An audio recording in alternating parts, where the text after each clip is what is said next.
اور وہ بالکل ڈکٹیشن والا معاملہ ہے اسپیکر قومی اسمبلی، اور جو اب قائمہ کمیٹیوں کے اجلاس انہوں نے ختم کیے وہ بھی اسی سلسلے کی ایک کڑی ہے، کیونکہ اپوزیشن کے لوگ جو ہے ان قائمہ کمیٹیوں کے اجلاسوں میں شرکت کے لیے آ رہے تھے، تو ان کو روکنے کے لیے یہ سارا معاملہ ہوا ہے۔ تو ایسا ہی ہے کہ پارلیمنٹ جو ہے وہ وزیر اعظم ہاؤس نے اس کو یرغمال بنا رکھا ہے قومی اسمبلی کا۔ یہ فرمائیے کہ کیا پرائم منسٹر یہ کہیں کہ ان کو پروڈکشن آرڈر جاری نہیں کرنے چاہیے، وزیر اعظم کہیں کہ ان کو فلاں فیسلٹی نہیں ملنی چاہیے، آسٹیرٹی کے نام پہ یہ کام جو کیا گیا ہے یہ تو سب سے بھونڈا کام ہے۔ ویسے ہی یہ پریکٹیکلی پاسبل نہیں ہے، اور کل اس کو وڈرا کرے گی گورنمنٹ، میں آپ کو دعوے سے کہہ رہا ہوں، اس لیے کہ پارلیمان کی پارلیمنٹری پریکٹس کو سمجھنے کی ضرورت ہے۔ بھائی آسٹیرٹی کتنی کر لیں گے؟ آسٹیرٹی کے اور بڑے ذرائع ہیں۔ آپ ممبران کو کہیں جی ہم آپ کو کمیٹی میں آتے ہیں آدھی فیس آدھا خرچہ دیں گے، اوکے چلے ان کو راضی کریں نا، ان کے اخراجات کم کر لیں۔ آپ نے کیا کیا؟ پارلیمان کے اجلاس میں پہلے ہی کورم نہیں ہوتا، ان کے ممبران پورے نہیں ہوتے، حکومت کی اپنی لیجسلیشن جو ہوتی ہے اس پہ کورم نہیں ہوتا۔ کئی دفعہ ایسا موقع آیا جب بجٹ ڈیبیٹ ہو رہی تھی تو ڈیبیٹ کے دوران، ووٹنگ کے دوران تو ممبران ہوتے ہیں نا، ڈیبیٹ کے دوران ممبر پورے نہیں تھے، کئی دفعہ کورم پوائنٹ آؤٹ نہیں ہوا لیکن ممبران پورے نہیں تھے۔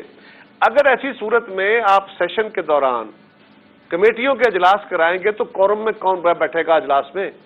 اور پھر دوسری بات یہ ہے کہ آپ کے پاس تین ہیں جو کمیٹی رومز ہیں، کیونکہ سینٹ کے بھی اجلاس ہو رہے ہوتے ہیں، تو تین اگر ان کو مل جائیں گے قومی اسمبلی کو تو ان کی 36 کمیٹیاں ہیں، وہ 36 کمیٹیاں جب ملیں گی تو کہاں ملیں گی؟ کیا وہ اخراجات نہیں ہوں گے باہر جا کے ہوٹلوں میں اور باقی جگہوں پہ جا کے میٹنگیں ہوں گی؟ تو یہ بنیادی طور پہ اس کے پیچھے ہے بدنیتی۔ یہ کیا آپ کو نہیں پتا؟ کیا آپ اس کو واقعی آسٹیرٹی مان رہے ہیں؟ میں آپ سے ہی پوچھ لیتا ہوں، اکیلے سے پوچھ لیتا ہوں۔ نہیں بالکل ضرورت ہے، بالکل ظاہری طور پر یہ ہے کہ آصف علی زرداری صاحب، خواجہ سعد رفیق صاحب، یہ لوگ قائمہ کمیٹیوں میں آ رہے تھے، تو کلیئر جو ہے، اور یہ وزیر اعظم صاحب کا حکم ہے کیونکہ ان کا مزاج ایسا ہے۔ اچھا، کل کیبنٹ کے اندر بھی ایک انٹرسٹنگ ڈیبیٹ ہوئی ہے، پیمرا کو میٹر ریفر ہوا ہے، وہ یہ ہے کہ جی جو زیر تفتیش ملزمان ہیں یا جن کے کیسز چل رہے ہیں ان کے انٹرویوز کے اوپر، ان کے بیانات کے اوپر پابندی ہونی چاہیے، وہ نشر نہیں ہونے چاہیے۔ پہلے آصف علی زرداری صاحب کا ایک انٹرویو روکا گیا، اب یہ ایک اور نیا معاملہ ہے، تو یہ کس طرف جاری ہے صورتحال کہ جی جس کے اوپر کیس چل رہا ہے اس کا کوئی بیان نہیں آ سکتا، اس کا کوئی انٹرویو نہیں ہو سکتا، اس کے اوپر سوچ رہے ہیں یہ سارے معاملات؟ دیکھیے گزارش یہ ہے، فاشزم کی یہی بڑی واضح مثال ہے نا کہ آپ اپوزیشن کے آواز بند کرنا چاہتے ہیں، وہ ان کی طاقت، آپ کے پاس لوگ آپ سے ناراض ہو رہے ہیں اور آپ سمجھتے ہیں کہ اپوزیشن کی آواز میڈیا کے ذریعے لوگوں تک نہ پہنچے۔ آپ ذرا غور کیجئے، حکومت کے کتنے لوگ ہیں جن کے اوپر باقاعدہ کیسز ہیں؟ چیف منسٹر KPK پہ کیس ہے، ڈیفنس منسٹر پہ کیس ہے، ان کے باقی وزراء پہ کیسز ہیں، انویسٹیگیشنز چل رہی ہیں، ان کے اوپر تو کوئی اعتراض نہیں ہے، ان کے اوپر کسی قسم کا اعتراض نہیں ہے۔ وزیر اعظم صاحب کے اپنے بارے میں کیا ہے؟ سو یہ بالکل ایک بھونڈی بات ہے، ایک نیا خواب ہے، اور وزیر اعظم صاحب کا اپنا ذاتی ایک ایجنڈا ہے، ان کو خوش کرنے کے لیے، ان کو اپیز کرنے کے لیے وہ کہہ رہے ہیں کہ مجھے ان کی شکلیں پسند نہیں ہیں، لہذا کسی نہ کسی بہانے سے کبھی آپ ان کو کورا یہ جو ہے کمیٹیوں کے اجلاس میں نہیں آنے دینا، تو کمیٹیوں کے اجلاس ہی صرف ان دنوں میں کرو جب سیشن ہو رہا ہو۔ حالانکہ کمیٹیوں کے بغیر پارلیمانی پروسیس چلتا ہی نہیں ہے، ٹھیک، یہ ممکن نہیں ہے۔ کیسا پہلے کمیٹیاں نہیں تھی تو ہاؤس کام نہیں کر رہا تھا، اب کمیٹیاں بنی ہیں تو کمیٹیوں کو کام نہیں کرنے دیا جا رہا، یہ کون سا تماشا ہے جی؟ صاحب یہ کل نام بھی اناؤنس ہونے جا رہا ہے جو چیئرمین سینٹ کے حوالے سے، 2 روز سے یہ ہو رہا ہے، کل محمد زبیر صاحب سے گفتگو ہو رہی تھی، وہ کہتے ہیں کہ جی سینیٹرز پر دباؤ ڈالا جا رہا ہے، کوئی گورنمنٹ کی سائڈ سے بھی اس قسم کی انڈیکیشنز ہیں کہ وہ کہتے ہیں جی یہ ممبران تو ان کے پاس ہیں لیکن یہ تحریک عدم اعتماد کامیاب کر کے دکھائیں، تو یہ آپ کو بھی ایسا لگتا ہے کہ پس پردہ کوئی سازش ہو رہی ہے سینیٹرز پہ دباؤ ڈالنے کے لیے، وفاداریاں تبدیل کرنے کے لیے؟ کیونکہ فارورڈ بلاک کی تو وہ بڑے فخر سے کہہ رہے ہیں کہ لوگ ٹوٹ رہے ہیں مسلم لیگ نون سے، تو اس جانب بھی خدشہ ہے؟ کوئی ایسی اطلاعات موصول ہو رہی ہیں چیئرمین سینٹ کے انتخاب کے معاملے کے اوپر، تحریک عدم اعتماد کے معاملے کے اوپر؟ دیکھیے ایک گورنمنٹ کی یہ کوشش تو ہے، یہ تو اپنے ہر پالیسی سے یو ٹرن کرنے والے ہیں نا، کل تک یہ لوٹوں کو گالیاں دیتے تھے، آج لوٹے بنانے کی کوششیں کر رہے ہیں۔ یہی کام اگر کوئی اور جماعت کرے تو وہ بری، اگر PTI کرے تو یہ بڑا نیکی کا کام ہے، کچھ نہیں ہوگا ان سے، نہیں کامیاب ہوں گے، لیکن ان کے پیچھے جو پتلیاں تماشے کرنے والے ہیں ان کو یہ عادت ہے پرانی، آپ کو پتا ہے نا، پیٹریاٹ پہلے بنائے گئے تھے، ہمارے دور میں ہمارے کچھ لوگوں کو توڑ کے پیٹریاٹ بنایا گیا. کتنا افسوسناک بات ہے کہ جو بندہ غداری کرے آپ اس کو محب وطن بنا دیں. اس کا مطلب ہے کہ اب غداروں کو محب وطن کہنا ہے. آپ لغت بدل رہے ہیں. اب پیٹریاٹ 2 آ رہی ہے, سنا کوشش ہو رہی ہے. کچھ مسلم لیگ کے لوگ جو ہیں وہ وزیر اعظم صاحب سے ملے ہیں, وہاں کہا جا رہا ہے کہ نہیں جی وہ تو ہلکے کے کام تھے. اتنا یار سفید جھوٹ, اتنا ڈھٹائی سے جھوٹ. قوم کو کیا کہہ رہے ہیں؟ کچھ قوم کو بیوقوف بنانے کی بھی ایک حد ہے, ایک بے حسی کی اور بے شرمی کی بھی ایک حد ہے. جھوٹ بول رہے. اب کہو نا یار ہم کر رہے ہیں جی, توڑ رہے ہیں بندے. یہ ہمارے ملک کے اندر بندے توڑنے کا کام ہماری ایجنسیاں کرتی رہی, واضح طور پہ کر. اب پھر ایک کھیم شروع ہے. یہ کوئی چھپی ہوئی بات نہیں ہے, لیکن انشاءاللہ ان کو ناکامی ہوگی اور اپوزیشن اکٹھی ہے اور اپوزیشن اس تحریک کو کامیاب کرائے گی. اور خدا را میں ان سے بھی گزارش کروں گا جس کا جو کام ہے اور آئین نے جو کام تفویض کیا وہ کرو. آپ اپنا کام تو صحیح کر لو یار, آپ باقی کاموں کو کس طرح کر پاؤ گے؟ سیاستدانوں کو بھی اپنے آپ کو ٹھیک کرنے کی ضرورت ہے, پارلیمان کو بھی ٹھیک کرنے کی ضرورت ہے, عدلیہ کو بھی ٹھیک کرنے کی ضرورت ہے, اور ایجنسیوں کو اور باقیوں کو بھی طاقتوروں کو اپنے اپنی طرف دیکھنے کی ضرورت ہے. خیر صاحب, یہ مجھے ایک بتا دیجیے گا کہ اپوزیشن جس طریقے سے ری الائن ہو رہی ہے, ہر پولیٹیکل پارٹی جو ہے وہ اپنا مومنٹم بنانے کی کوشش کر رہی ہے. بلاول صاحب جو ہے وہ آج سکھر میں موجود ہیں, اس سے پہلے ڈی آئی خان میں انہوں نے جلسہ کیا, گجر خان میں جلسہ کیا. جو پیپلز پارٹی پنجاب ہے اس کو منظم اور متحرک کرنے کے لیے آپ نے بھی ایکٹیویٹی شروع کر دی ہیں, اور اس حوالے سے کوئی پریکٹیکل چیزیں ہمیں نظر آئیں گی پیپلز پارٹی پنجاب کی طرف سے جلسے جلوس کے حوالے سے؟ بات یہ ہے کہ لوگوں کے ایشوز ہے. جی, اس وقت بجٹ سے پہلے ہم کہہ رہے تھے, اب بجٹ کے بعد تو سارا ملک سڑکوں پہ ہے. آج تاجر ہڑتالیں کر رہے ہیں, مزدور ہڑتالیں کر رہے ہیں, ٹرانسپورٹر ہڑتالیں کر رہے ہیں, صنعت کار ہڑتالیں کر رہے ہیں. آپ کے کاروبار جیم ہے, لوگوں کو روزگار نہیں مل رہا, دیہڑی دار غریب پریشان ہے, ٹیکسٹائل ملیں بند ہو رہی ہیں, جو سٹیل ملیں بند ہو گئی ہیں. یہ صورتحال تو اب ایسی بن گئی ہے کہ لوگ احتجاج کر رہے ہیں, اور آنے والے دنوں میں تو لوگ سیاپا کریں گے باقاعدہ. بھوک جب بڑھے گی تو کیا کریں گے لوگ؟ اس صورت میں یہ پولیٹیکل پارٹیوں کی ذمہ داری ہے کہ ہم نے لوگوں کے اس ملک کے مسائل کو اجاگر کرنا ہے, اس کو لیڈ کرنا ہے.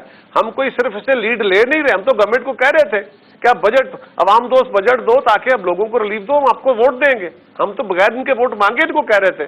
لیکن اگر یہ عوام کو تنگ اور تنگ دستی میں لے جاتے ہیں اور عوام کی جینا دوبر کر دیتے ہیں اور یہ کہتے ہیں کہ جی 3-4 سال مشکل میں گزار رہے, او بھائی میرے بچوں کو آج رات کو میں نے دھاڑی نہیں لگی, میری روٹی میں بھوکے مر رہے ہیں میرے بچے. جس کے بچے آج بھوکے مر رہے ہیں تم اسے 4 سال بعد کی داستان سنا رہے ہو, جب تک ساری خلقت مٹ جائے گی. تو آج کا بھی بندوبست کرنا ہے, کل کا بھی کرنا ہے, 4 سال بعد کا بھی کرنا ہے. یہ نالائق اس کامل نہیں ہے کہ یہ کام کر پائیں. ہم نے یہی کیا تھا نا, ورنہ اگر IMF کے ڈکٹیشن تو ہمارے ساتھ بھی تھی, ہم نے ساری مان لی ہوتی تو یہی صورتحال بن جاتی. لیکن ہم نے ان کی کچھ باتیں مانی اور کچھ پہ اپنی بات منوائی. IMF نے تو قاہرہ صاحب جو کل رپورٹ دی ہے وہ کہتے جی پارلیمنٹ کو بتایا گیا کہ 513 ارب کے ٹیکسز لگیں, ایکچوئل میں تو 733 ارب کے ٹیکسز لگے. IMF کی رپورٹ تو کہہ رہی ہے جی کہ انفلیشن جو ہے وہ 13% پہ چلی جائے گی. وہ کہہ رہے جی ان کو بجلی کی قیمتیں جو ہے وہ اگلے مہینے 2.5 روپے فی یونٹ بڑھانی پڑیں گی. تو اس کا مطلب ہے کہ یہ تو آہستہ آہستہ باتیں اور کھلیں گی کہ کیا کیا چیزیں جو ہے وہ کمٹمنٹ ہو چکی ہے اور اس کا ایفیکٹ کتنا آئے گا معاشرے کے اوپر. میں یہی گزارش کر رہا ہوں جی بلا پرسائزلی کہ یہ جو بجٹ آنے سے پہلے ہمیں پتا تھا, جو باتیں سمجھ آئی ہم نے قوم کے سامنے رکھی. ہمیں کہا گیا کہ یہ تو غلط بیانی کر رہے ہیں, اب بجٹ امپلیمنٹ ہوگا, امپلیمنٹیشن میں چیزیں کھل جائیں گی. اور اگر گورنمنٹ نے وہ امپلیمنٹیشن نہیں کی تو جو IMF کی سپورٹ ہے وہ وڈرا ہو جائے گی, وہ سسپینڈ ہو جائے گی. اوپر سے آپ کے اوپر FATF کا ایک تلوار لٹک رہی ہے.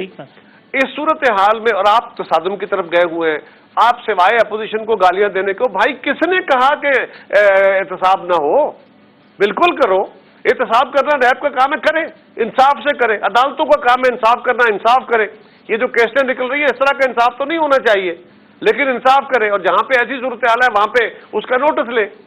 اگر گورنمنٹ یہی کام کرے گی تو پھر ہم کیا کریں؟ ہم تو پھر لوگوں کی آواز بنیں گے. سیاسی جماعتوں کا کام لوگوں کی آواز بننا ہے, اور ہم لوگوں کی آواز بنیں گے, لوگوں کو لیڈ کریں گے. اس حکومت کو فورس کریں گے کہ وہ لوگوں کے ساتھ ظلم اور زیادتی اور دھاندلی بند کرے, اور یہ پتلی تماشا بند کرے, اور صرف IMF کی IMF کا بجٹ نہ چلائے. اس ملک کے عوام کو دیکھے اور ان کو 4 سال 6 سال 10 سال کے قصے نہ سنائے. آج جس کے گھر میں بھوک ہے, آپ کے ملک میں 60% آبادی وہ ہے جو دن صبح کماتی ہے شام کو کھاتی ہے. ایسی آبادی کو اب 4 سال کی داستانیں سنا رہے ہیں, یہ نہیں چلیں گی.